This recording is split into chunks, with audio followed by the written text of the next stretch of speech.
Keputusan jadi tenang kalau ada garis pembatas yang jelas. Di kartu nilai orang, ini garis yang pembatas ini kita kasih nama ambang batas atau the bar. Ambang minimal yang harus dilewati oleh semua orang.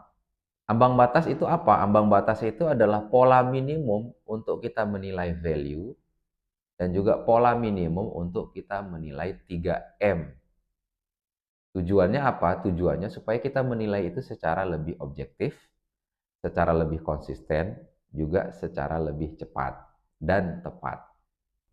Ada beberapa prinsip yang harus diperhatikan ketika Anda ingin membuat ambang batas.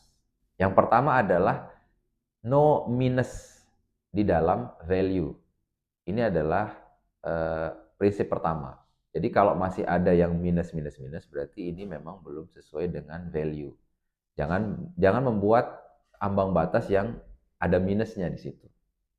Yang kedua adalah boleh ada plus minus di ambang batas yang kita bikin, tetapi harus mayoritasnya adalah nilainya plus.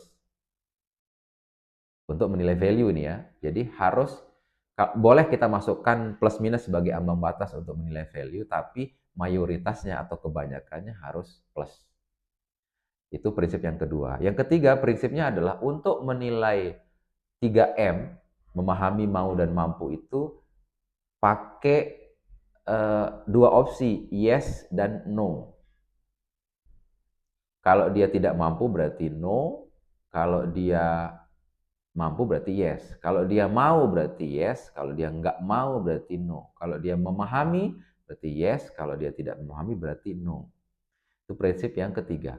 Prinsip yang keempat adalah untuk ambang batas 3M, semuanya wajib yes, tidak ada no-nya. Contoh ambang batas. Ketika saya mengisi kartu nilai orang, di situ ada 5 values. Saya bikin ambang batas, semua orang harus minimal punya 3 plus di values perusahaan. Itu namanya ambang batas. Yang kedua, berikutnya adalah di 3M, ambang batasnya adalah 3 yes. Salah satu contoh kartu nilai orang yang sudah terisi. Di situ ada nama-nama seperti Dewi, ada Ali, ada Budi, ada Citra. Nah, di situ kita udah memberikan ada value 1 sampai 5.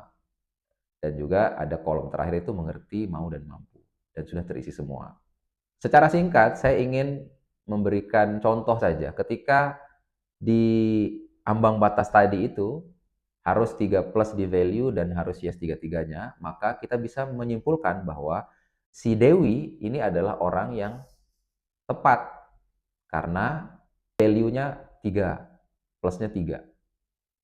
Dan juga Dewi ini adalah orang yang berada di posisi yang tepat karena secara mengerti, mau, dan mampu semuanya yes. Dan terakhir misalkan kita ambil contoh Mbak Citra ini termasuk orang yang tidak pas karena tidak tepat dan tidak pas. Tidak tepat karena banyak minusnya terkait value di perusahaan. Dan ternyata setelah digali dia secara 3M dia kurang di kemauannya. Berarti dia no di kategori maunya. Itu sepintas contoh, silahkan Anda praktekkan, Anda tulis nama-nama karyawan yang akan Anda nilai, Anda review selama 30 hari minimal misalkan orang itu berlaku atau konsisten atau enggak terhadap value yang Anda bikin, apakah dia mengerti terhadap kursi yang dia emban, apa dia mau terhadap posisi yang dia diberikan amanah, ataukah dia memang benar-benar mampu menjalankan tanggung jawab yang sudah diberikan. Setelah itu Anda nilai, Anda bikin ambang batasnya, dan akan mulai muncul nilainya. Apakah orang ini right people berdasarkan values, apakah orang ini right seat berdasarkan 3M. Itu saja, terima kasih.